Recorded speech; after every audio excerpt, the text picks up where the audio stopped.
Here's a video on graphing rational functions. So this is a rational function. My parent function is f of x is equal to 1 over x.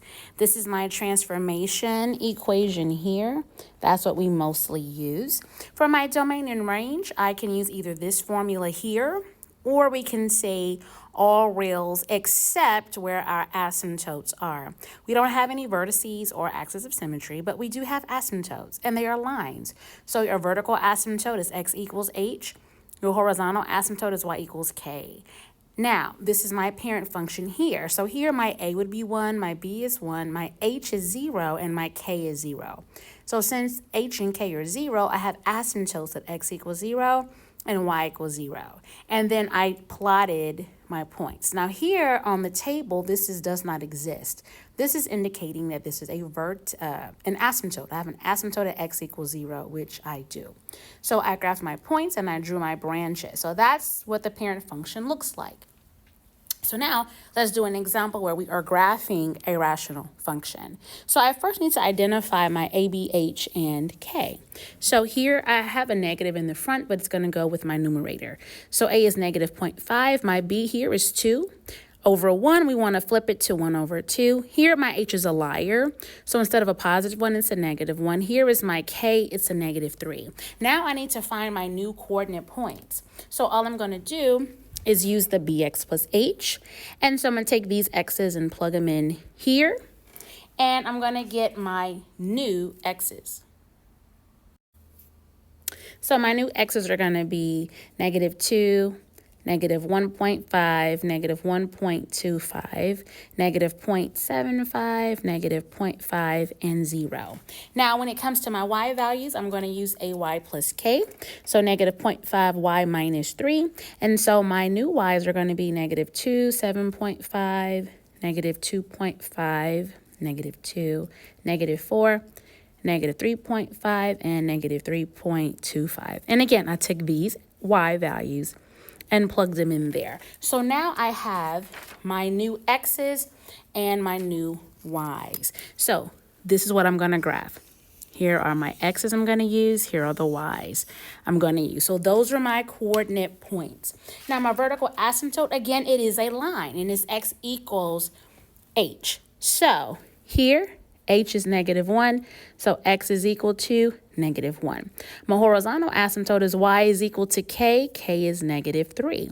So now I have my asymptotes. And I'm going to go ahead and do my domain and range since I already know what my asymptotes are. So I'm going to have all reals except my vertical asymptote, x equals negative 1. My range would be all reals except y equal to k. Now, whenever I graph my asymptotes, these are the steps that I follow. I draw my asymptotes first, then I graph my points, then I draw my branches. Now, when I draw my asymptotes, that helps me to see where my points should be. Then I draw my branches. So I'm going to draw my asymptotes. So I have x is equal to negative 1. So I have a vertical dash line here. X equals negative 1. I have a horizontal asymptote, y equals negative 3. 1, 2, 3.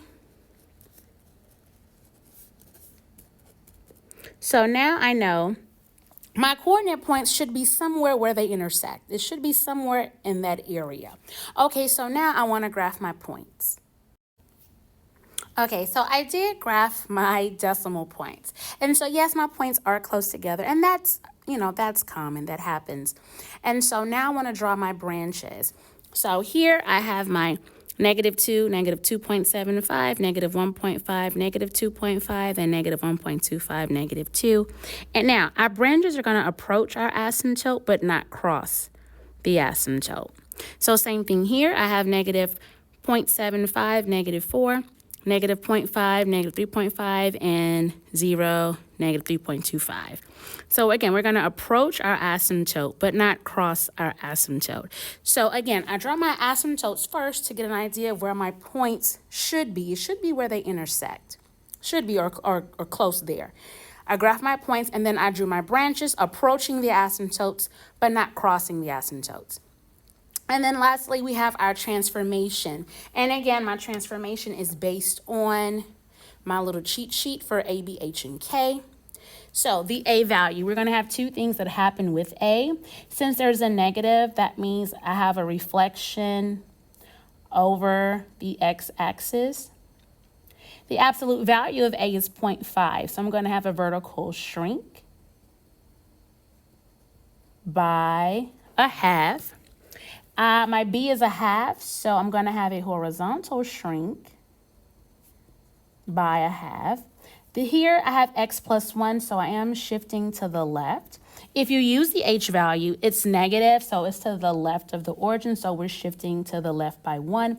My k is negative, so we're going to shift down. So here is how to graph a rational function.